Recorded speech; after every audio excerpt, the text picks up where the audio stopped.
Hello student. आज का हमारा विषय है वाक्य परिवर्तन।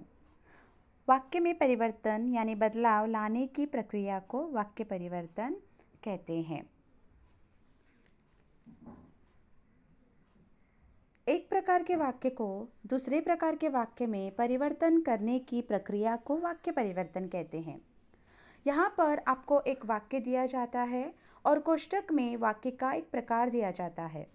उस दिए गए प्रकार में आपको वाक्य को बदलना है। एक सामान्य वाक्य आपको दिया जाएगा, कोष्ठक में दिए गए प्रकार के अनुसार आपको वाक्य परिवर्तन करना है। इसी प्रक्रिया को हम वाक्य परिवर्तन कहते हैं। जैसे मैंने कहा था, वाक्य के 8 प्रकार होते हैं, तो चलो देखते हैं वह कौन कौन से हैं। वाक्य के प्रकार: विधानात्मक वाक्य, निषेधात्मक वाक्य, आज्ञार्थक वाक्य, प्रश्नवाचक वाक्य, विस्मयादिबोधक वाक्य, इच्छाबोधक वाक्य, संदेहसूचक वाक्य, कल्पनात्मक वाक्य है। तो यह है वाक्य के 8 प्रकार।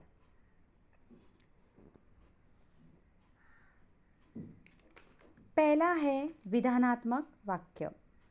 इसमें किसी बात के होने का विधान होता है। यह एक सामान्य सा वाक्य है। इसमें कोई नकारात्मक शब्द नहीं होता, सिर्फ एक सामान्य सा वाक्य होता है। निषेधात्मक वाक्य: इसमें किसी बात के नहीं होने का विधान होता है। यह एक ऐसा वाक्य होता है जिसमें नकारात्मक शब्द होते हैं। नकारात्मक मतलब नेगेटिव। जैसे कि कोष्ठक में आप देख सकते हैं, ना, नहीं, मत, ये नकारात्मक शब्द है। अगर वाक्य समान दिया गया है और कोष्ठक में निषेधात्मक वाक्य दिया है, तो आपको इन नकारात्मक शब्दों से निषेधात्मक वाक्य बनाना है। जैसे कि अगर वाक्य है, गांव में बिजली आ गई, तो निषेधात्मक वाक्य में लिखते वक्त आपको लिखना है, गांव में बिजली नहीं आ गई।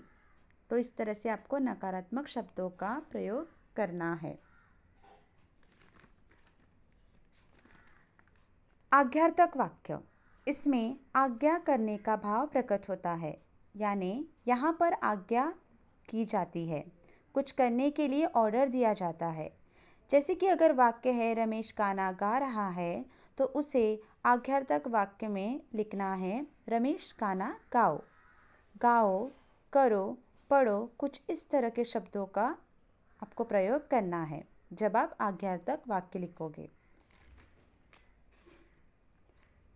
प्रश्नवाचक वाक्य: इसमें प्रश्न पूछने का भाव प्रकट होता है। यहाँ पर भी एक सामान्य वाक्य दिया जाता है। उस सामान्य वाक्य को आपको प्रश्नवाचक वाक्य में परिवर्तन करना है। प्रश्नवाचक वाक्य लिखते समय शब्द क्या और प्रश्न चिन्ह दोनों का उपयोग करना बहुत ज़रूरी है। जैसे कि वाक्य है, गांव में बिजली आ गई, तो उसे प्रश्नवाचक वाक्य में लिखते वक्त आपको लिखना है, क्या गांव में बिजली आ गई, प्रश्न चिन्ह।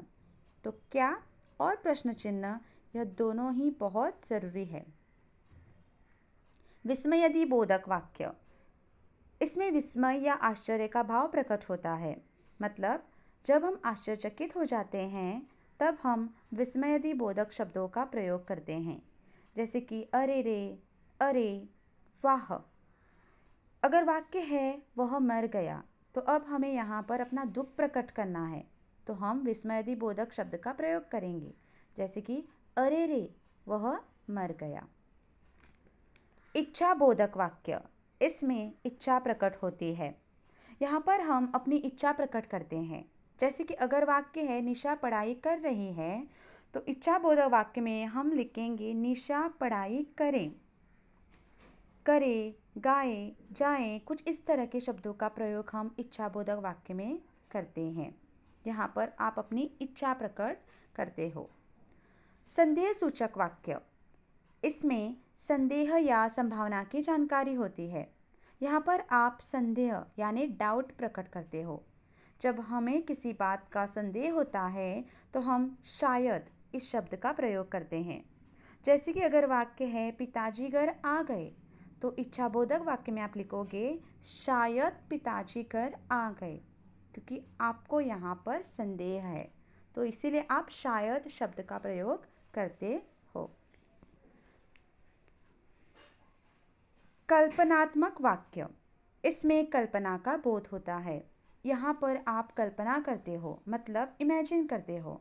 और जब हम कल्पना करते हैं तब हम अगर तो इन शब्दों का प्रयोग करते हैं। जैसे कि वाक्य है माँ खाना बना रही है, तो कल्पनात्मक वाक्य में हम लिखेंगे अगर माँ खाना बना रही है तो डॉट डॉट डॉट। यहाँ पर वाक्य अधूरा रहता है। जब आप तो शब्द लिखोगे तो आखिर में वाक्य अधूरा रहना चाहिए, क्योंकि यहाँ पर आप कल्पना कर रहे हो, आप वाक्य को पूर्ण नहीं करोगे। आशा करती हूँ ये जो मैंने आपको वाक्य के 8 प्रकार सिखाए हैं आपको समझ में आ गए होंगे। धन्यवाद।